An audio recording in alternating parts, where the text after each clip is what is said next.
Sin embargo, cuando vamos a ver el diagrama de tensiones en el mismo modelo, encontramos lo que ya habíamos visto previamente, que las tensiones no son continuas en los bordes entre dos elementos. Si volvemos a tomar una ampliación de esta zona, nos venimos acá, vemos que tenemos arriba el elemento A, abajo el elemento B, y cuando nos paramos en un punto cualquiera, por ejemplo en este punto, del lado de arriba las tensiones tienen un color que es parecido a esto, del lado de abajo tienen un color verde. No solo son distintas, sino que hasta son de distinto signo. ¿Por qué es eso? Por lo que ya mencionamos anteriormente, el elemento A, sus tensiones dependen de los desplazamientos de estos cuatro nodos. Es decir, que cuando yo calculo sigma en el punto este, viniendo por el elemento A, que es esto, el vector de tensiones en este punto, es D por B del elemento A calculado en ese punto por el vector de desplazamiento de A, que está dado por los cuatro puntos en rojo. Cuando calculo la misma tensión viniendo por B, que la llamo sigma supra B, es D, que es lo mismo, por la matriz cinemática, que no es igual en este caso, pero si fuesen dos elementos cuadrados iguales podría ser igual, pero fundamentalmente va multiplicado por todo el vector de desplazamiento del elemento B. Y el vector de desplazamiento del elemento B tiene estos dos nodos que son iguales, pero tiene estos dos que son distintos. Conclusión, lo ya dicho, esto es diferente. Ahora también vemos alguna situación particular, y es que estas diferencias tan grandes que inclusive cambian de signo, se ven en esta zona. Pero alguien podrá decir, bueno, pero acá no estamos mal, ¿no? Ven acá, digamos, las líneas de colores, ¿qué es lo que marca que son distintas? Que las líneas de colores se quiebran en el borde entre dos elementos. Acá estamos bien, no estamos tan mal, pero en absoluto. Por ahí acá tenemos un pequeño problema, pero acá estamos bien. No es siempre, el error no es en todas partes de la malla, porque el error se produce donde hay mayor gradiente de deformaciones específicas. Es decir, en aquellos lugares donde las diferencias entre estos vectores de desplazamiento son muy marcadas, donde hay muchas deformaciones, no solo hay muchos desplazamientos y muchas deformaciones, sino que varían muy rápidamente en una pequeña distancia, que es lo que se llama un gradiente. ¿Cómo podemos resolver ese problema? El hecho de que las tensiones no sean continuas a lo largo de los bordes. La solución ingenieril más directa es simple. Podemos promediarlas. Eso es lo que podemos hacer. Promediamos lo que nos da viniendo de un elemento con lo que nos da viniendo de otro elemento. Hacemos esta cuenta. Sigma A más sigma B. Acá estos son vectores de tensiones, ¿no? O sea, cada uno de estos es sigma X más, en la primera posición, sigma Y en la segunda, tau XY en la tercera, ¿no? Los sumo así, pero son vectores, es lo mismo. Se suman término a término. Digo que el vector de tensiones en este punto, que era donde me daba distinto viniendo por A, viniendo por B, digo, bueno, tomo el promedio. Así de simple, se promediarán elemento a elemento. Sigma supra A más sigma supra B dividido 2. Y los programas, en general, permiten. ¿Ven? Aquí dice tensiones suavizadas. Y todas las discontinuidades que teníamos antes desaparecieron. Ahora, ¿desaparecieron? No, no desapareció nada. Obtuvimos valores únicos a partir de promediar, pero no nos tenemos que olvidar que la realidad de nuestro modelo era que viniendo por A daba positivo, viniendo por B daba negativo. Lo cual puede llevar a situaciones muy raras. Por ejemplo, si nosotros tenemos una zona con mucho gradiente y mucha diferencia, sigma, por ejemplo, sigma X, por tomar uno de los tres elementos del vector de tensiones. Sigma X, viniendo por el elemento A, da menos 100, compresión, 100 kilopascal de compresión. Viniendo por el elemento B, da 100 kilopascales de tracción. Promedio 0. La interpretación de eso, la realidad, es un disparate. El modelo está diciendo, por un lado me dice que está traccionado, por otro lado me dice que está comprimido, y la solución que yo le encuentro a esa discrepancia es decir que no tiene tensiones. Es un disparate detrás del otro. Porque si fuese hormigón podría estar rompiéndose y el promedio dice que da 0. No es una situación que nosotros debamos aceptar. Y en este caso hay que tener mucho cuidado porque la mayoría de los programas comerciales muestran este diagrama promediado. Algunos de ellos ni siquiera permiten no promediarlo. SAP, por ejemplo, tiene un tilde que uno puede sacar. Por defecto viene para que lo promedie.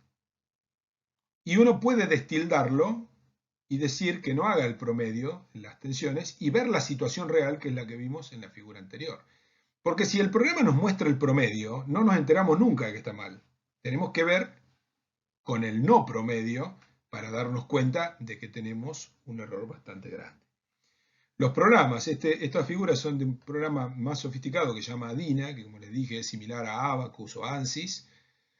Son programas que manejan problemas mucho más complejos y es al revés. Siempre dan la situación sin promediar y uno le puede pedir que la promedie. Pero cuando uno le pide que la promedie, aquí en el cartel dice que está promediada. Para que quien mira esto, si alguien está revisando nuestros cálculos, se dé cuenta que está promediado y diga, no, muéstrenme la situación sin promediar, porque yo quiero ver si este modelo es suficientemente bueno acá. ¿Qué significa esto? En términos de nosotros como usuarios, que en estas zonas donde tenemos estas discrepancias graves, tenemos que refinar la malla. Pero que en estas otras zonas donde no teníamos diferencias entre las tensiones a lo largo del borde, podemos mantener la misma malla.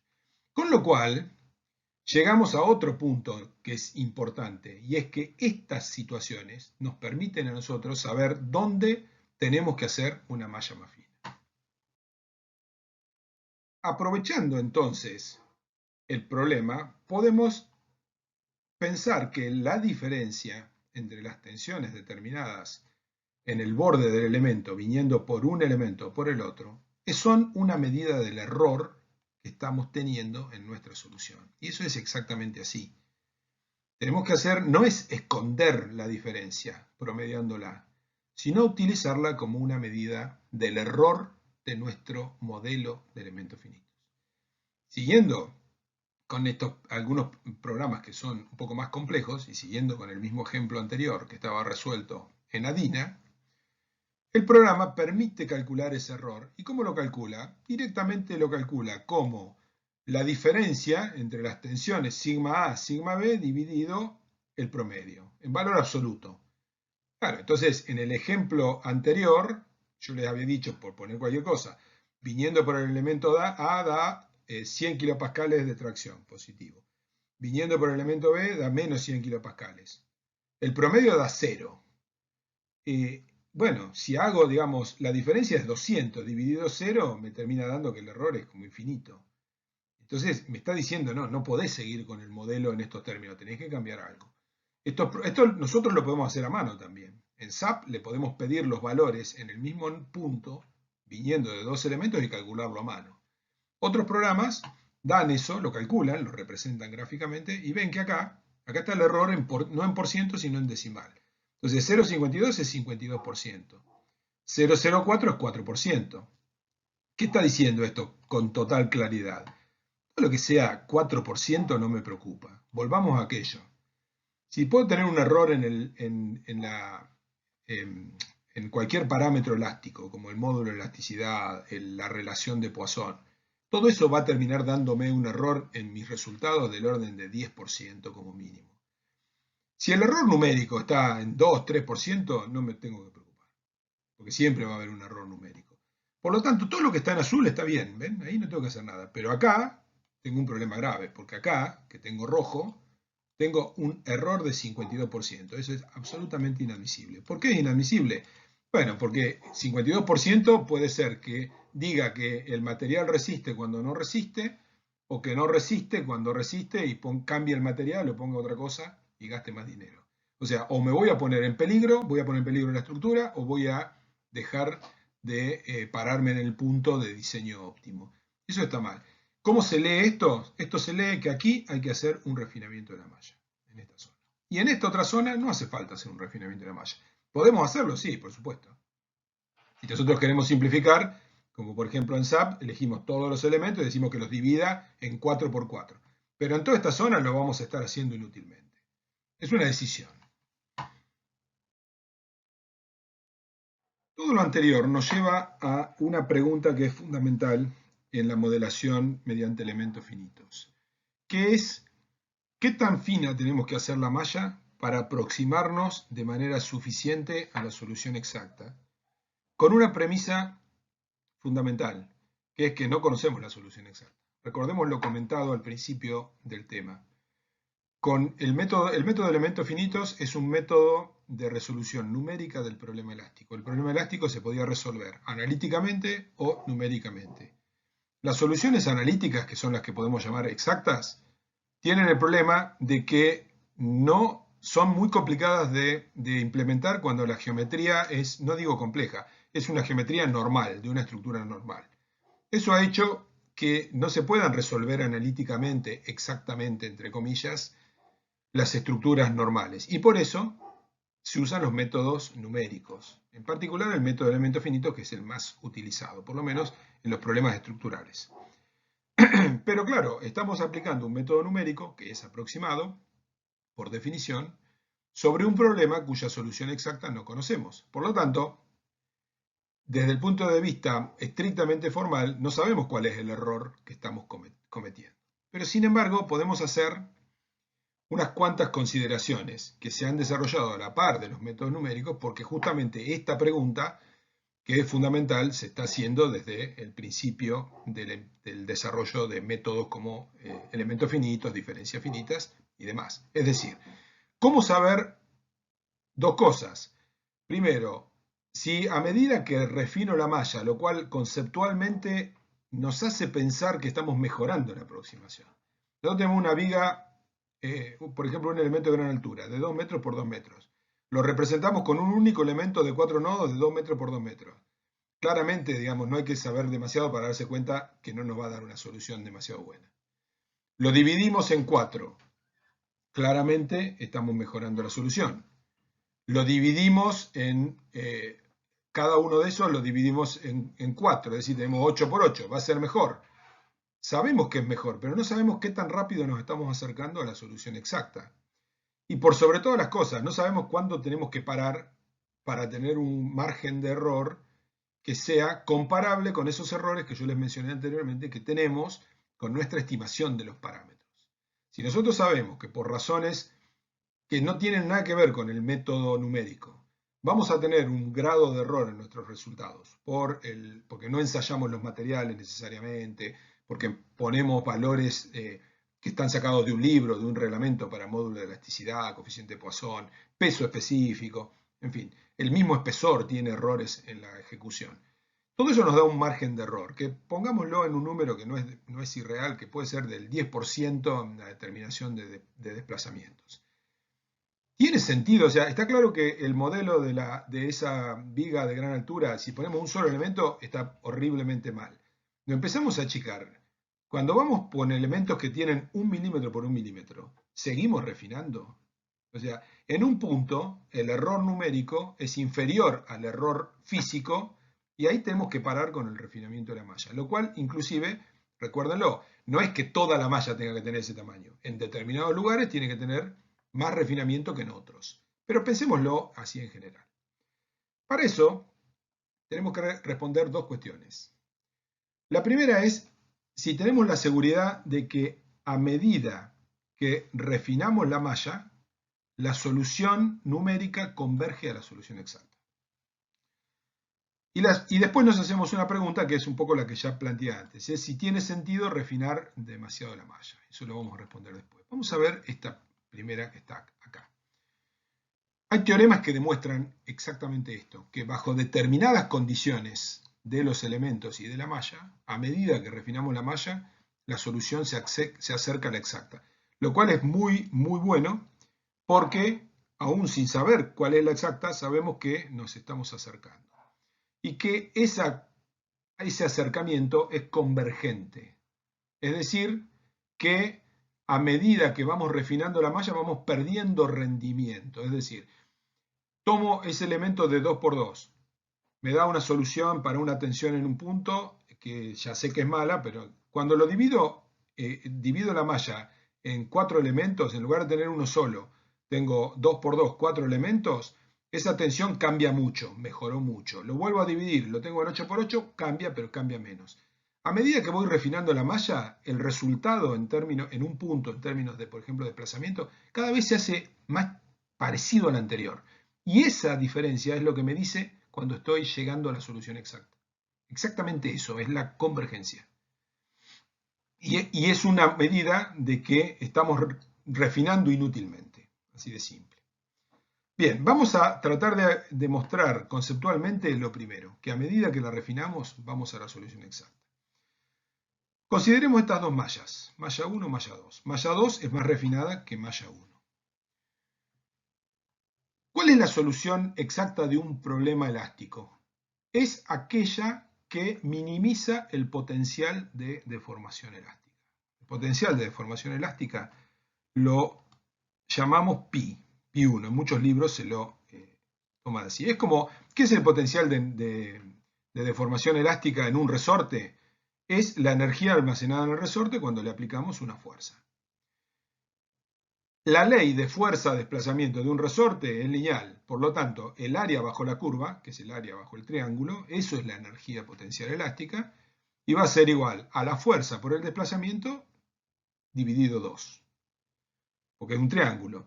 Y si yo pienso que la fuerza es igual a K por U, va a ser igual a K, que es la rigidez del resorte, por U cuadrado dividido 2. Bien, teniendo eso en mente, que es una solución simple, vamos ahora a ver cuál es el potencial de la malla 1. Lo puedo aproximar como un medio del vector desplazamientos traspuesto multiplicado por la matriz rigidez multiplicado por el vector desplazamiento. Esta es la energía potencial elástica. Le resto el trabajo de las fuerzas externas, que es el vector desplazamiento por el vector de fuerzas, todo traspuesto para que pueda multiplicar, pero conceptualmente tengo la energía potencial almacenada menos el trabajo de las fuerzas, y eso termina dándome un medio de U por el vector, o sea, lo que había dicho inicialmente, la fuerza por los desplazamientos dividido 2. De todos los vectores de desplazamientos posibles, el que da la solución elástica es el que minimiza esto. Un medio del desplazamiento por el vector de fuerza. Esa es la solución que, digamos, que da la solución exacta del problema elástico. Eso vale para la malla 1 y vale para la malla 2. Pero son distintos. ¿Por qué son distintos? Porque ninguna de las dos mallas me da la solución exacta. Ninguna de las dos mallas da la solución exacta. Cada una de ellas tiene un vector de desplazamiento distinto. Esta tiene un vector de desplazamiento U sub 1, esta tiene un vector de desplazamiento U sub 2. Esta tiene una matriz rigidez K, esta tiene una matriz rigidez que es un poco distinta también, tiene alguna pequeña diferencia. ¿Cómo puedo saber yo que la malla 2 va a tener un potencial pi sub 2 que va a ser menor que pi sub 1? Si pi sub 2, que es el potencial de la malla 2, fuese menor que el de 1, la solución de la malla 2 sería mejor que la de la malla 1, porque está más cerca del mínimo, que es el mejor de todos. Que no lo conozco, porque el mínimo absoluto es el de la solución exacta. No lo conozco. Pero si la malla 2 tiene un potencial pi sub 2 menor que el de la malla 1, pi sub 1, la malla 2 es mejor que la malla 1, porque está más cerca de la solución exacta. ¿Cómo puedo demostrar que pi sub 2 es menor que pi sub 1? Matemáticamente es un lío. Vamos a verlo conceptualmente, a través del vector de desplazamientos. Vamos a analizar, por ejemplo, este borde que tenemos acá, que es este borde que tenemos acá. Lo dibujo aquí y digo, dibujo este borde cuando pertenece a la malla 1. Y lo dibujo desplazado. Este se desplaza así, este se desplaza así, el borde se desplaza así. Esto es una medida del vector de desplazamientos, es decir, lo que puede hacer el vector de desplazamiento de la malla 1. Ahora digo, quiero representar este mismo desplazamiento, la línea negra, con la malla 2. ¿Puedo hacerlo? Sí, ningún problema. Porque la malla 2 tiene un nodo acá, otro nodo en esta punta, y tiene un nodo al medio. Lo único que tengo que hacer con el nodo al medio es ponerlo acá. Por lo tanto, la malla 2, el vector de desplazamiento de la malla 2, incluye al vector de desplazamiento de la malla 1 entre una de sus posiciones. Pero la malla 2 también puede tomar otro vector, también puede tomar, vamos a dibujarlo acá, ahora voy a dibujar la malla 2, que tiene 3 nodos, en la misma línea, y voy a dibujar un posible vector de desplazamiento de la malla 2, que ahora no tiene por qué estar en una línea. Por ejemplo, esto sería una posible expresión de U sub 2. ¿Puedo copiar con la malla 1 la línea negra? No. ¿Por qué no puedo? Porque con la malla 1 la línea negra, perdón, no puedo, porque la malla 1 solamente tiene un nodo acá y otro nodo acá. No tiene manera de representar este quiebre. Solamente podría representar esta línea. Conclusión. Dentro de las infinitas soluciones de la malla 2, infinitas en términos de vector, la resolución de elementos finitos de la malla 2 elige al vector U sub 2, porque es el que da potencial mínimo. Pero el vector U sub 2 puede simular al vector U sub 1, por lo que acabo de explicar. Conclusión. Si el vector U sub 2 se fue a esta solución en lugar de a esta, la solución quebrada es mejor que la solución no quebrada, porque por eso minimizó el potencial, y ese desplazamiento quebrado solamente puede ser representado por la malla 2, no por la malla 1. Por lo tanto, pi sub 2 tiene que ser menor o igual que pi sub 1. Porque dentro de todas las posibles soluciones del vector U sub 2 está metido el vector U sub 1. Pero dentro de todas las posibles soluciones del vector U sub 1 no está el vector U sub 2, porque le faltan nodos para representarlo. Por lo tanto, la malla 2 es capaz de encontrar un potencial más chico que el de la malla 1. Y eso demuestra que a medida que refinamos la malla, vamos obteniendo una mejor solución. Y en el límite converge a la solución exacta. En resumen, lo que hemos visto es que bajo determinadas condiciones podemos garantizar la convergencia de la solución numérica implementada con el método de elementos finitos hacia la solución exacta, de una manera monotónica. Monotónica significa que los incrementos son siempre en la dirección de acercarse a la solución exacta, en tanto estemos refinando la malla, en toda la malla o en un sector. Pero existen determinadas condiciones para verificar esa convergencia monotónica. Y en general están planteados en términos de algunas condiciones que los elementos finitos deben cumplir. Todo esto es un enfoque teórico y tal vez tendría una utilidad práctica en caso de que alguien en un posgrado o estudiando más desarrollara eventualmente un elemento finito. Además está decir que los elementos finitos de los programas comerciales o los que utilizamos en las prácticas cumplen con estas condiciones, pero no así la malla. Es decir, la condición A, que está referida a que los elementos sean completos, quiere decir que, o se expresa en el hecho de que las funciones de forma tienen que poder representar los movimientos de cuerpo rígido, sin que ello genere tensiones.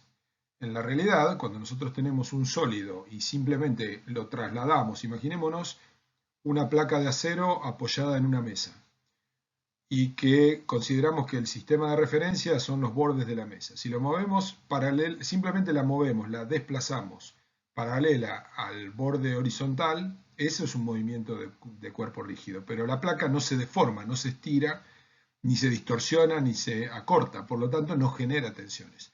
Los movimientos de cuerpo rígido, que son los que mencionamos hace unos minutos en términos de que era necesario restringir para aplicar mínimamente condiciones de contorno isostáticas, se caracterizan por no generar tensiones en los cuerpos elásticos, en los sólidos elásticos.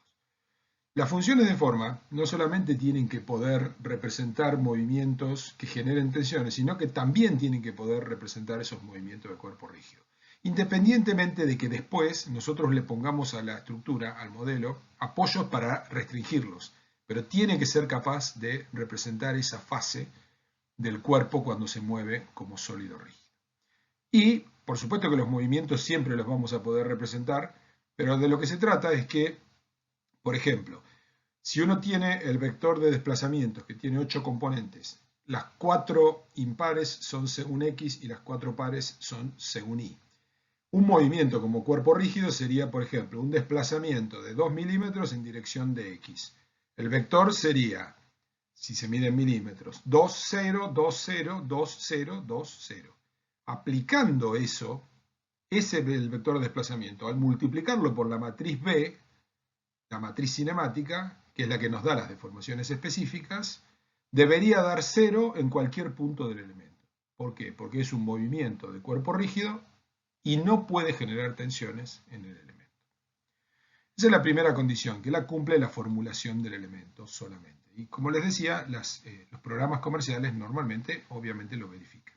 Pero la otra condición, que es la de compatibilidad, incluye a los elementos en particular, pero también incluye al mallado.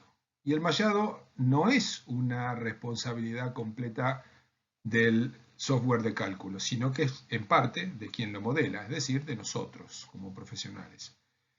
Desde el punto de vista del elemento, significa que en el interior del elemento todos los desplazamientos, es decir, las funciones de forma, tienen que dar como resultado para la estructura deformada desplazamientos sin apertura de huecos ni solapes, que es algo que ya mencionamos anteriormente.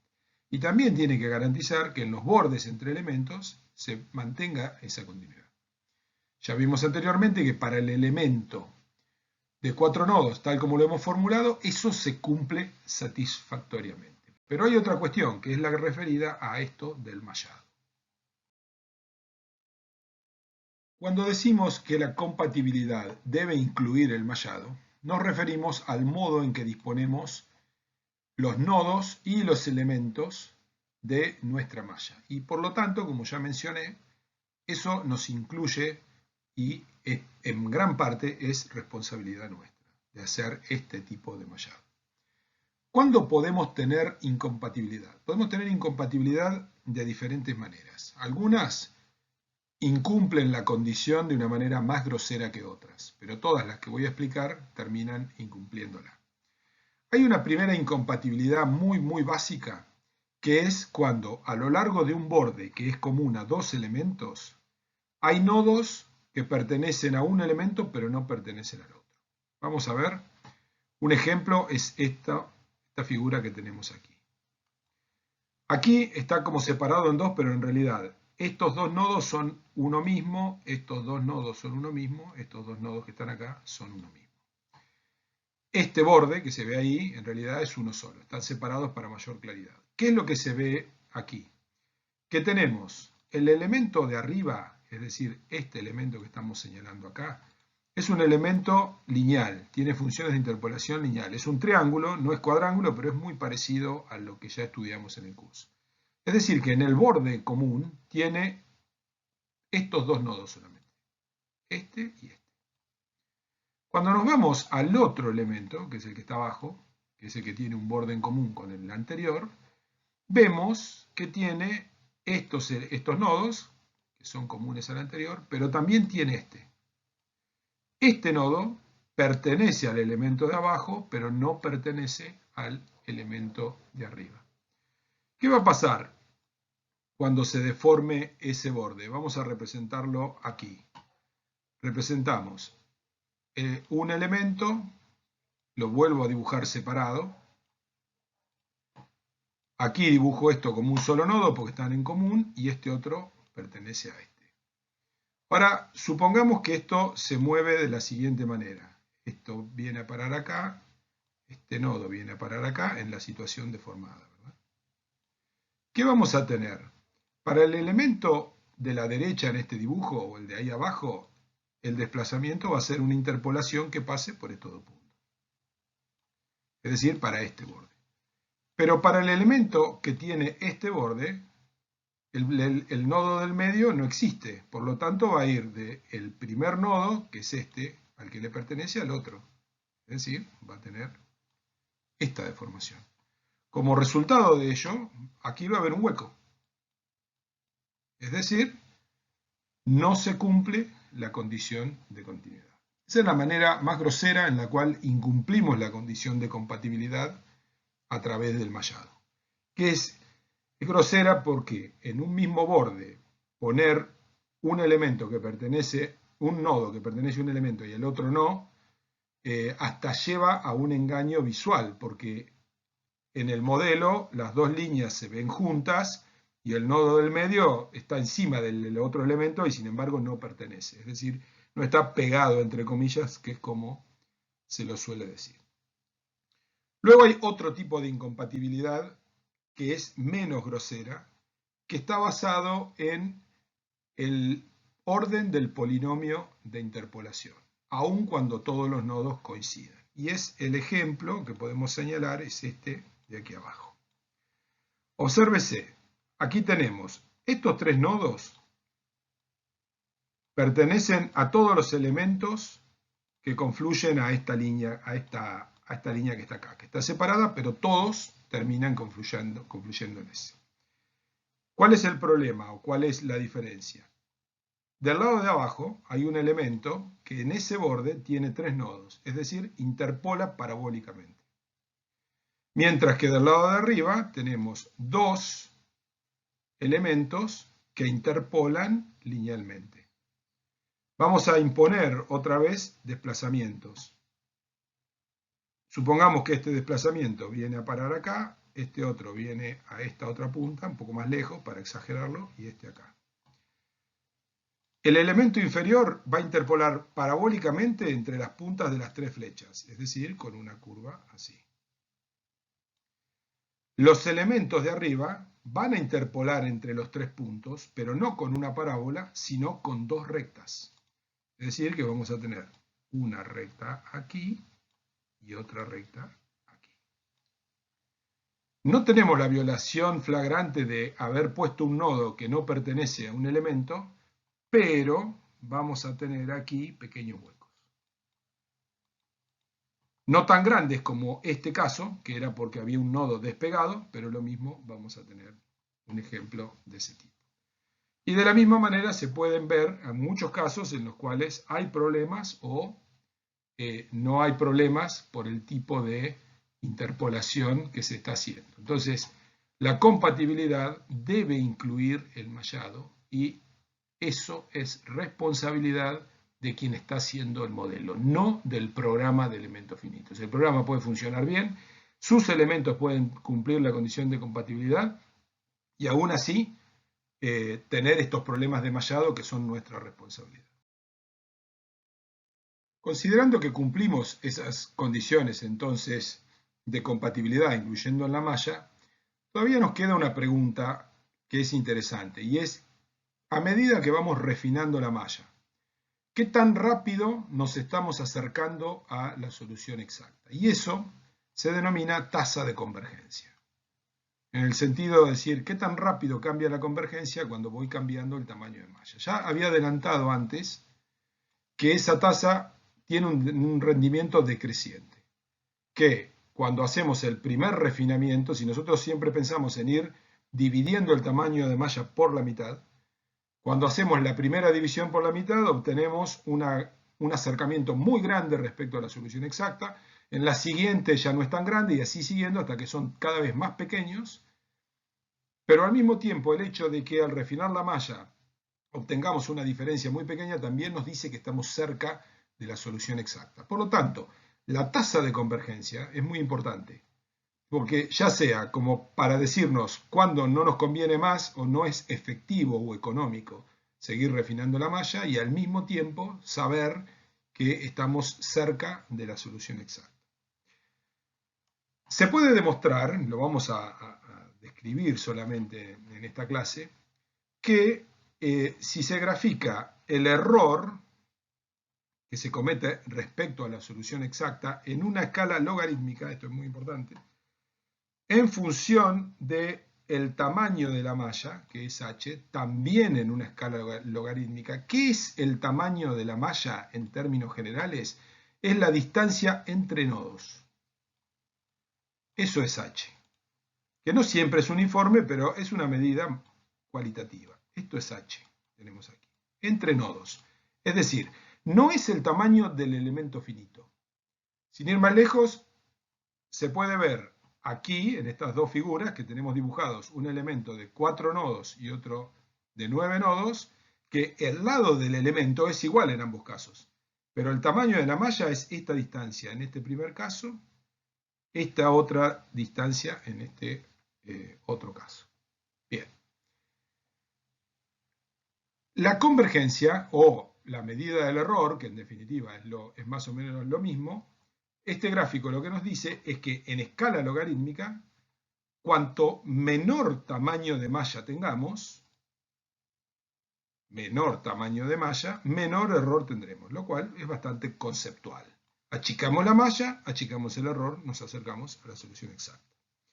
Lo importante aquí es que se puede demostrar que para los problemas elásticos esa relación en escala doble logarítmica es lineal. Y que sigue una expresión cuando hablamos de deformaciones, cuando hablamos de desplazamientos, que es la variable primaria, de este tipo. El valor absoluto del error es menor o igual que una constante C por H, que es el tamaño de malla, a la P más 1. Esta constante C no interesa demasiado su valor, solamente que para una morfología de malla determinada es más o menos siempre la misma. Por lo tanto, si mantenemos la morfología y achicamos el tamaño de malla, la constante C es más o menos la misma, lo cual nos permite evaluar cuánto mejora nuestra solución para una misma malla a medida que la achicamos. Y aquí tenemos dos rectas. Aquí tenemos dos rectas. ¿Por qué tenemos dos rectas? Porque hay una para cada orden del polinomio de interpolación. P es el orden del polinomio de interpolación. El orden del polinomio de interpolación es 1 cuando las funciones de forma o de interpolación son lineales y es 2 cuando es parabólica cuando son cúbicas. Es decir, que en el caso de arriba, que tenemos este valor de P2, eso es igual a 1, es decir, que esta curva corresponde a este elemento y esta otra curva corresponde a este tipo de elemento. Acá no importa el tamaño relativo de los elementos, es simplemente señalar que la curva de arriba es para elementos de 4 nodos, la curva de abajo es para elementos de 9 nodos. ¿Qué significa eso en la práctica? Que para un mismo tamaño de malla, por eso digo que no hay que mirar el tamaño de los elementos, sino que para un mismo tamaño de malla, un mismo H, el error del elemento de 9 nodos es menor que el error del elemento de 4 nodos. ¿Por qué es eso? Ya lo habíamos visto con los elementos unidimensionales. La solución exacta se aproxima mejor con una función parabólica que con muchas funciones lineales. Y por lo tanto, esta curva lo que hace es venir a confirmarnos esa presunción o eso que habíamos dicho. Por lo tanto, la primera cuestión fundamental es cuánto menor error, porque además, al ser esto una escala logarítmica, este error no es la mitad que este otro, sino que es muchísimo menos, ¿no? Entonces, tiene una mucha mejor aproximación. Siempre estamos hablando de mismo tamaño de malla. Para fijar el concepto, imaginemos un ejemplo, en términos de tamaño relativo de malla y de elementos cuadrados con 4 nodos o con 9 nodos. Y vamos a hacer las cuentas en base a esta expresión que es válida para desplazamientos. Es decir, que estamos hablando de cuánto menor error tenemos en la medición de los desplazamientos. Siempre el error en las deformaciones y en las tensiones es mayor que en el caso de los desplazamientos, ¿no? Por supuesto, siempre por aquella razón de que los desplazamientos son las variables fundamentales y luego las otras se derivan. Cuando se tiene un error en la variable que se usa como base para calcular otra, en la otra hay un error un poco mayor. Bien, entonces, en términos de desplazamientos vamos a considerar tres casos. Caso 1, caso 2 y caso 3. En el caso 1 tenemos una malla con tamaño h igual a 1, genérico, y elementos de 4 nodos. Es decir, esto que tenemos aquí, con lo cual h claramente es esta dimensión que está aquí. Esto es h. y elementos de 4 nodos, es decir, que en este elemento tenemos P igual a 1, porque el orden del polinomio de interpolación es igual a 1. Decidimos refinar la malla, entonces pasamos a H igual a 1 medio, por eso acá, en esta otra solución, que mantiene los elementos de 4 nodos, vemos que tenemos la mitad de tamaño de malla. Y mantenemos todavía P igual a 1, porque usamos elementos de 4 nodos. Por eso se ven las líneas negras aquí, es decir, esto es un elemento, esto es otro elemento, esto es otro elemento, y este es otro elemento. De la misma manera que acá tenemos un único elemento. En el caso 3, mantenemos el tamaño de malla, es decir, la distancia entre nodos, pero cambiamos, o sea, la malla es la misma que la del caso 2, pero cambiamos los elementos a un solo elemento de 9 nodos, porque acá tenemos un solo elemento. Es decir, que acá tenemos solo un elemento, que es el verde, que utiliza esos 9 nodos. En este caso, P es igual a 2, porque el polinomio de interpolación es parabólico potencia 2.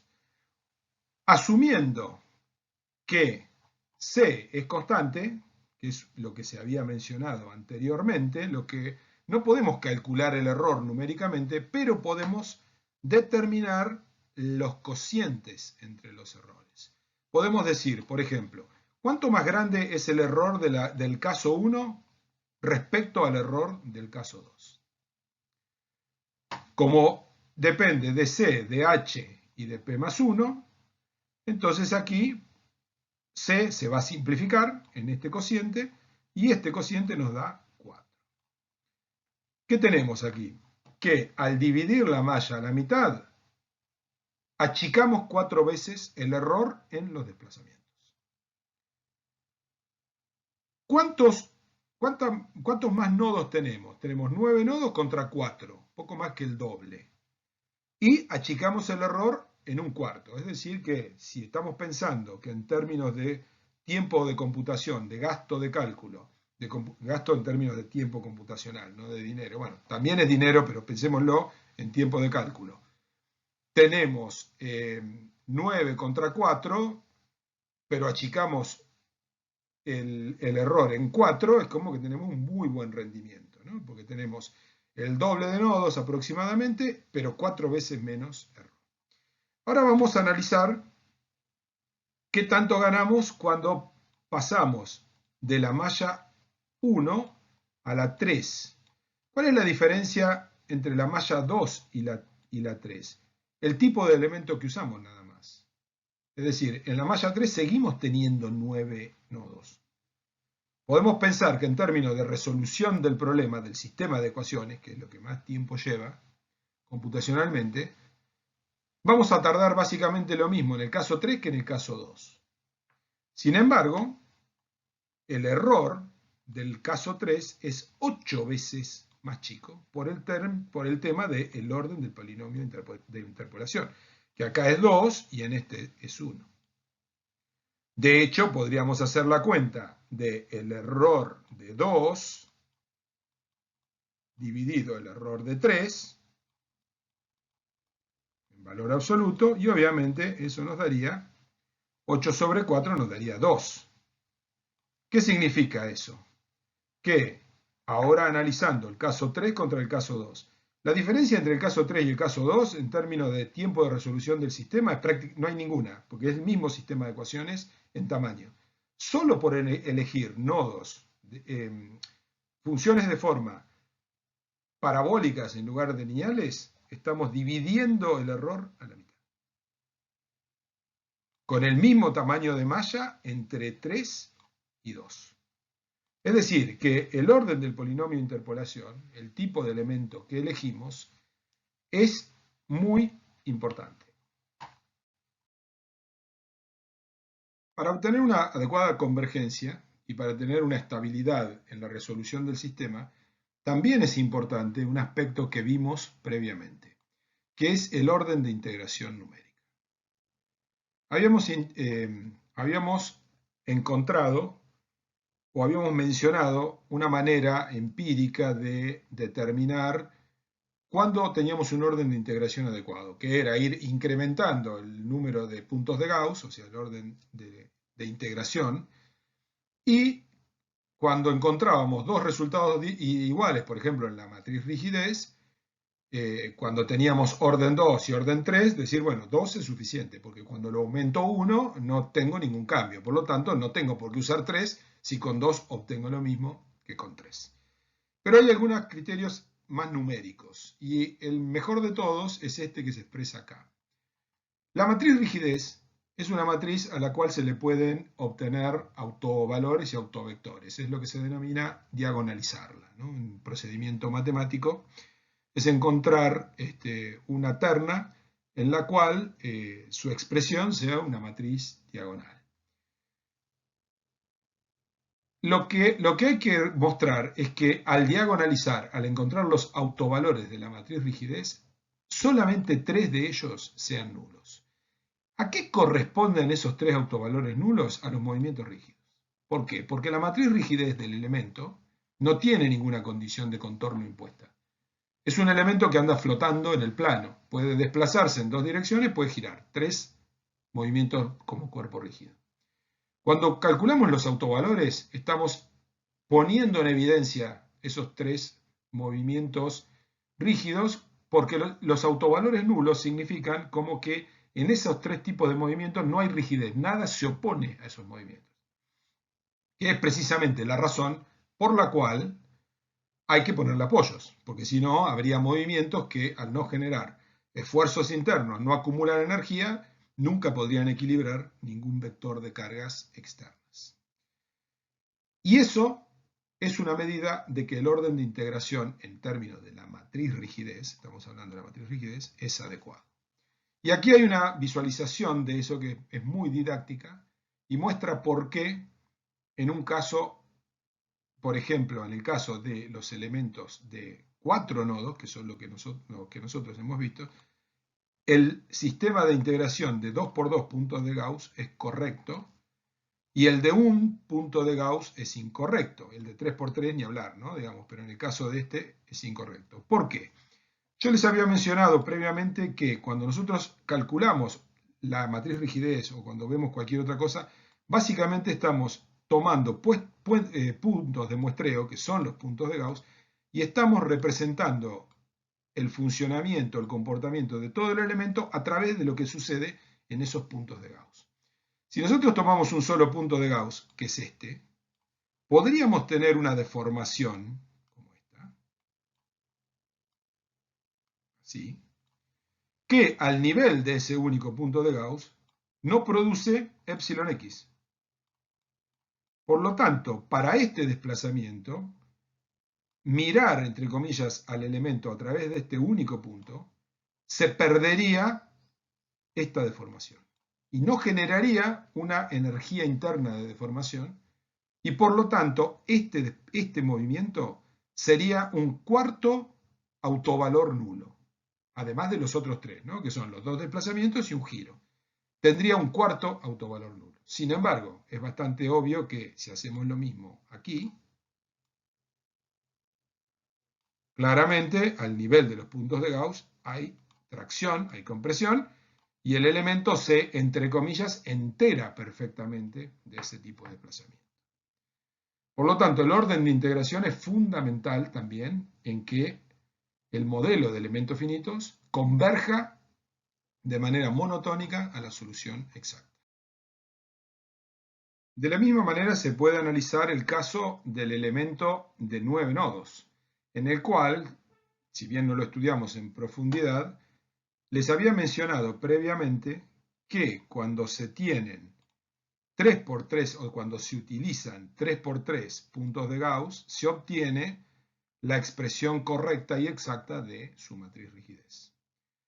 Bastaría, con un razonamiento gráfico similar al que utilizamos para el elemento de 4 nodos, mostrar que con 2 por 2 puntos de Gauss no se obtiene la matriz rigidez adecuada y para eso lo único que hace falta es mostrar que hay un campo de desplazamiento, es decir, un modo de desplazamiento del elemento que hace que a nivel de los puntos de Gauss no se produzcan deformaciones o algún tipo de deformación específica y por lo tanto esas deformaciones no serían detectadas por el elemento integrado con, en este caso, 2 por 2 puntos de Gauss. Y la forma es un poquito más complicada, es lo que se llama una forma de tipo reloj de arena, pero se ve claramente que si se producen hay que dar un vector de desplazamientos muy particular, obviamente. Hay que dar todos estos desplazamientos. Y a nivel, si se utilizan 2 por 2 puntos de Gauss, a este nivel no hay deformaciones específicas, o sea, las hay en el elemento, pero la integración no las detecta, porque a esa altura no. En cambio, con este otro esquema, al tener 3, se detectan acá, se detectan acá, se detectan acá. Mostrando una vez más que este criterio funciona bien. La otra manera, como dijimos, es determinar la matriz rigidez con 2 por 2 puntos de Gauss, va a dar algunos valores, guardarla, determinarla con 3 por 3. La de 2 por 2 va a tener elementos más chicos y ya sabemos que no es buena, porque ya con 3 por 3 da otra cosa. Luego habría que ir a 4 por 4 y la de 4 por 4 puntos de Gauss va a dar lo mismo que la de 3 por 3 y en ese caso concluimos que la de 3 por 3 es la correcta, que 3 por 3 puntos de Gauss es el orden de integración correcto para este elemento de 9 nodos. Y ya para finalizar con el tema, tenemos que considerar otra condición que es indispensable para la convergencia hacia la solución exacta a medida que refinamos la malla, que es la topología o la disposición de los nodos de nuestro elemento, en este caso bidimensional. Y está relacionado con el hecho de que el jacobiano, el determinante del jacobiano o el jacobiano, nunca pueda ser igual a 0. Este es un tema que nosotros habíamos ya estudiado en el caso del elemento unidimensional, es decir, cuando habíamos analizado el problema unidimensional, habíamos visto el elemento de 3 nodos, habíamos visto el elemento de 2 nodos y el elemento de 2 nodos tenía jacobiano constante.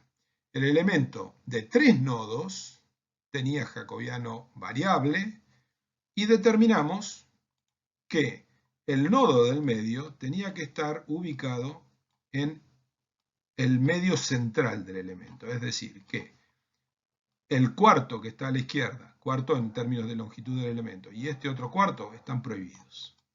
Si nosotros ubicamos el nodo dentro de ese cuarto, tal como está en este caso, vamos a tener que el jacobiano, que es esta recta que tenemos acá, en R, entre más 1 y menos 1, va a haber un punto en el que se haga 0. Como las deformaciones específicas en este elemento unidimensional eran proporcionales a 1 sobre j, lo que nos ocurre es que j a la menos 1, que es 1 sobre j, tiene una discontinuidad donde j vale 0. Es decir, tiende hacia menos infinito, hacia más infinito. Eso haría que en ese punto del elemento las tensiones se vayan a infinito. Esto que lo pudimos ver numéricamente de manera completa en el caso del elemento unidimensional es más complicado de ver en el elemento bidimensional, pero tiene que ver fundamentalmente con esto, con la forma que le damos. Y acá aparece otro punto de suma importancia, porque esto también depende del profesional que arme la malla de elementos finitos y no del programa necesariamente. Muchísimos programas, SAP incluido, tiran avisos, warnings, dan señales de peligro cuando detectan un elemento que tiene una morfología que no es buena. Pero no impide resolver el problema. Simplemente dice que puede dar resultados no exactos, pero no nos impide resolver y a veces metemos la pata grande. ¿Cuál es la condición básica? Siempre hay que tratar de tener cuadrángulos medianamente proporcionados como estos. Por ejemplo, nosotros no podemos generar un triángulo a partir de poner 3 nodos en línea. Esto está mal. Para generar un triángulo hay que desarrollar un elemento especial que sea de 3 nodos. Así de simple. Eso es lo que hay que resolver. Tampoco podemos tener este tipo de lados en los que tenemos una convexidad hacia adentro o concavidad hacia afuera. La regla, en general, la mejor regla para la malla es esta que está aquí. Y es que todos los ángulos internos sean menores o iguales que 180 grados, pero mucho, digamos, bastante menores que 180 grados para que funcione bien. Hay que tratar ya un ángulo como este que tenemos aquí, empieza a ser un poco peligroso. ¿Qué significa eso? Que si nosotros tenemos que representar algo como esto, nosotros tenemos que representar en algún lugar una geometría así, que tiene acá un quiebre bastante grande, no tenemos que usar un único elemento de 4 nodos, porque aparece aquí un ángulo medio peligroso en esta zona, sino que lo que tenemos que hacer es, por ejemplo, poner aquí, o bien podemos poner elementos triangulares, podemos hacer una línea así y agregar un nodo acá, o podríamos poner inclusive solamente una línea así y dejar dos triángulos o algo así. Ya estoy hablando de lo que se puede modelar en un programa como SAP. Siempre hay que evitar ese tipo de ángulos y en lo posible tratar de no pasarse de 100, 120 grados en los ángulos internos del elemento finito.